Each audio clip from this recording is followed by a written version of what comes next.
Tem um dado que mostra o tamanho do que ainda está por vir. Uma empresa de inteligência artificial chamada Helios publicou uma projeção dizendo que, se o estreito continuar fechado, os preços globais de alimentos podem subir entre 12% e 18% até o final de 2026. E a correlação histórica confirma isso daqui. Não é a primeira vez que um choque de petróleo puxa os alimentos junto. Olha esse gráfico. Ele mostra o preço do petróleo e o índice global de alimentos lado a lado. Em 2022, quando o petróleo disparou por causa da guerra da Ucrânia, o índice de alimentos foi junto. Ele bateu o maior nível da história. Agora, o petróleo disparou de novo. E o índice de alimentos ainda não reagiu com tudo que pode. Só que, historicamente, ele sempre reage. Diesel mais caro, fertilizante mais caro, frete mais caro, alimento mais caro. Cada elo vai puxando o próximo. E a conta final chega no mesmo lugar de sempre, no bolso de quem vai no mercado. Agora, isso significa que a gente está ferrado? Em parte. Depende da forma como você vai agir daqui para frente. Esse gráfico mostra o que acontece com a inflação e com o PIB de cada país quando o petróleo sobe 10%. A maioria dos países está no lado esquerdo, que é o lado negativo. Isso significa que quando o petróleo sobe, a economia deles encolhe e a inflação dispara ao mesmo tempo. Reino Unido, zona do euro, Estados Unidos, Turquia, todos no pior cenário possível,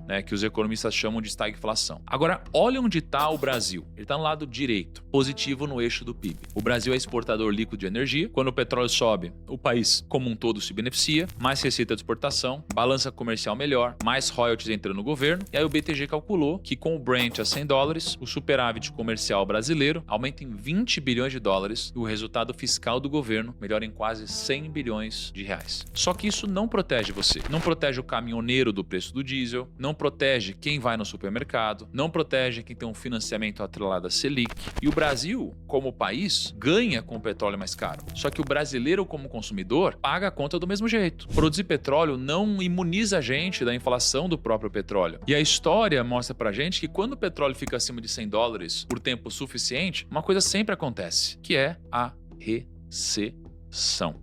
Olha esse gráfico. Cada área cinza é uma recessão americana. E os picos no preço do petróleo estão marcados. 1973, embargo árabe, recessão. 1979, Revolução Iraniana, recessão. 1990, Iraque invade o Kuwait, recessão. 2008, crise financeira global, recessão. Toda vez que o petróleo disparou de forma abrupta, uma recessão veio em seguida. E agora o petróleo disparou mais uma vez. E a pergunta é, será que dessa vez vai ser diferente? Talvez. Ninguém sabe, mas a história não está do lado de quem acredita nisso. E se a recessão vier, e a história diz que ela provavelmente vem, ela vai dividir as pessoas em dois grupos. O primeiro grupo é o das pessoas que não fizeram nada, que assistiram os preços subirem, que viram o dinheiro encolher mês após mês, que sentiram o crédito mais caro, a parcela mais pesada, o supermercado mais difícil. E quando a recessão chegar, elas vão ser pegas no pior momento possível. Sem proteção, sem posição, sem entender o que aconteceu.